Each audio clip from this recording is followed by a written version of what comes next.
If you can't find the right tool in this garage, Mr. Arizona, it wasn't on sale at Harbor Freight. Stressing day to day, what you know about it? When I was done, wasn't asking nobody. Kept it solid, nigga, change it, what you know. What's up, guys? So some updates since the last time y'all saw.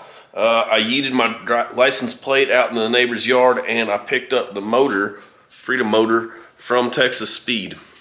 So what we've got now is Trailer Park Queen is now diagonal in the garage, and it is like 85% back together. So what we've got to do is rebuild the turbo. Before I forget, so this episode is not brought to you by the Apple Crown. We have here some Blantons. Or that's probably not how it's pronounced. Got some good friends from Chicago area, and they decided that Christmas gift would be a nice bottle of bourbon. So, bottoms up. First thing we should need to do is to remove the nut and pull off the compressor wheel. FYI, that is a reverse thread nut because communism and China and reasons. The next thing we need to do is to remove the big C-clip, then take out the shaft. Inspect for any damage. Other than a little bit of heat on the exhaust side, there was no damage. Next thing for us to do is to look and see how filthy this is. So why rebuild, you might ask? This turbo cost $750. The rebuild kit cost $150. So easy. As you can see, the bearings have a little bit of wear on them. Not as much as the main and rod bearings that came out of the motor, but the wear is still there. Once we've accomplished that, the next thing is we need to remove the two bearings, which means removing the two outer C-clips, pull the bearing and remove the two inner bearings. Then remove the front seal cover plate, and then out will come the thrust bearings and oil diverter and such. Then set aside everything to be cleaned. Okay, so just like that, we're all done. It's all taken apart, and we're not done. It's all taken apart, and it can now go to work and run all the things through the parts washer. Seriously, it wasn't that hard. It was 5 snap rings, something like that, and 2 wrenches.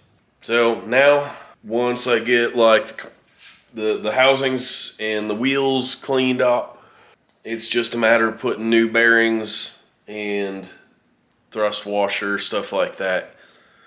Put all that stuff in the turbo and then slap it all back together. So let's get to it. The first order of business here is to drop in the two bearings. So what we're going to do is we're going to place the far end C-clip in first, then drop in the bearing with a light coat of oil before putting it into the center section, and then capturing that bearing with the other C-clip. Repeat for both bearings.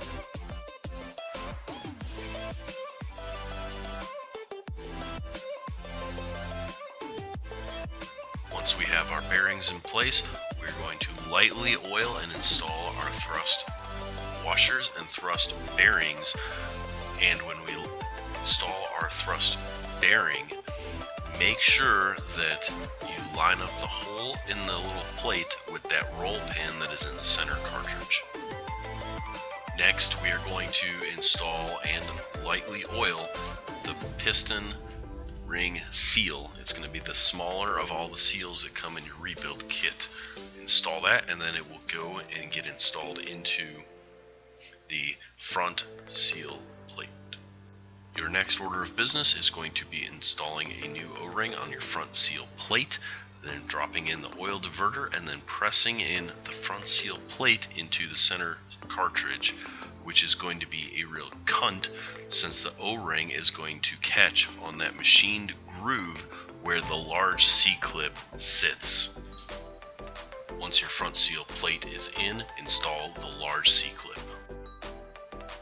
Replace the oil rings on the turbine wheel shaft, and then place the heat shield big cup looking thing. Place that on the center cartridge and press the turbine wheel shaft back through the center section.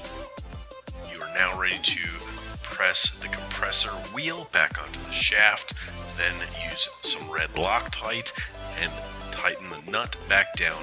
And remember that it is reverse thread because of communism.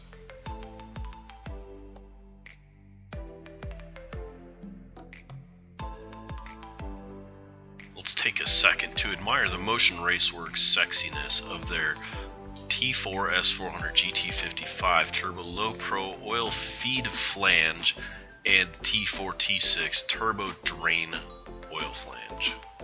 The last thing that we're going to do is drop the center section into the exhaust and compressor housings. And when we do that, we're going to remember to put the V-bands in place before we drop the center section into place.